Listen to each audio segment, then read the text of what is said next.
deeqdan dawada oo gaaraysa ilaa 160 kartuun oo noocyo kala duwan ah ayaa wasiiradda caafimaadka dowladda federaalka ee Soomaaliya Xaawo Xasan Maxamed waxay ku wareejisay maamulka isbitaalka dhexe ee degmada Cadaado iyadoo goobjoog ka ahaayeen wasiirka arrimaha bulshada Xubin iyo Xeeb iyo xogayaha caafimaadka maamulkaas agaasimaha guud ee isbitaalka Dr. Maxamed Cumar Yuusuf iyo wasiirka arrimaha bulshada Xubin iyo Xeeb Cumar Maxamed Diriye ayaa ka mahad celiyay kaalmada dawada ah ee maanta wasaaradda caafimaadku soo gaarsiisay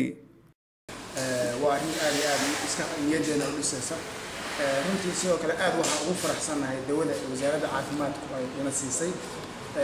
aad ay noo farax gelinaysaa waa xilli aad ugu baahneen waa xilli runtii isbitaalka dawiirisa ay haysay way nooga qayb badan tahay dawooyin ay hay'ad noo keento ama NGO noo keento runtii waa dawo aan dareemayno muhiimadda ay noo leedahay waxa waddanka iyo qaranka uu leeyahay way kaga wanaagsan yahay wax cid kale ku keento oo ku faraxsanahay wasiiradda waa soo dhaweynaynaa shaqaalaha wasaaradda caafimaadka aan ahayn shaqaalaheedii aan ahay farxad leh aan soo dhaweynaynaa wasiirka caafimaadka dowladda federaalka oo maanta booqasho si runta taariikhi ah ku timid caasimadda dowladda goboleedka Xubin iyo Xeeb Cadaado ahna xaruntii maamul samaynta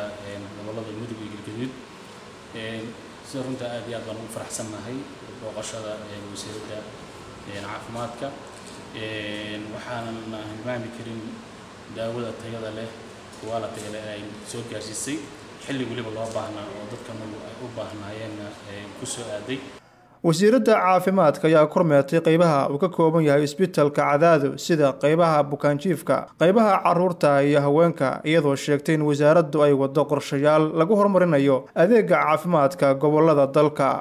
waxa sharaf weyn ah inaan ahay wasiirkii ugu horeeyay idin yimaado muddo dhowr iyo 20 sano laga joogana haddana waxa idin keenay runtii waan ku faraxsan arrinta waxaan maxad idinkaga celinayaa sida wanaagsan ee qiirada ku jirta ay soo dhaweyseen dadkayga hooyo inaan imaado Cadaado waa markii ugu horeysay noloshayda ma filanayno waxa la kulmaayo runtii ku faraxsanahay waxaan arkay hadeertaan waxaan rajaynayaa in Cadaado guul weyn ay ka gaarto maamulkan ee hadeertaan la samaysanayso gobolada walaalaheeda tan kale waxaan rajaynayaa inaad ila soo wadaagtaan baahiya hadday tahay daawo hadday tahay supply sariirihii waxa u baahnideen aniguna aan raadiyo aan gaarsiiyo gobolada oo dhan waxaan xiriir la yeeshay kuwa Mareykan ah organization Mareykan ah oo qaybiya qalabka isbitaalada oo qaybiya dawladaha soo koraya oo anaga aan ka mid nahay marka waxay ugu yiraahdeen sanadkii waxaan ku sii karnaa ilaa 49 container aan ku sii karnaa oo qalab caafimaad ah waxaan dareemayaa haddaan intaa u helno waddankan inaan baahidiisa aan tiri karno meel walba aan gaarsiin karno wasiiradda caafimaadka Xaawo Xasan Maxamed oo shalay soo gaartay magaalada Cadaado ayaa u kurgalaysa xaaladaha adeegga caafimaad ee gobolada dhexe Maxamuud Cabdi Dirshe warbaahinta qaranka Cadaado.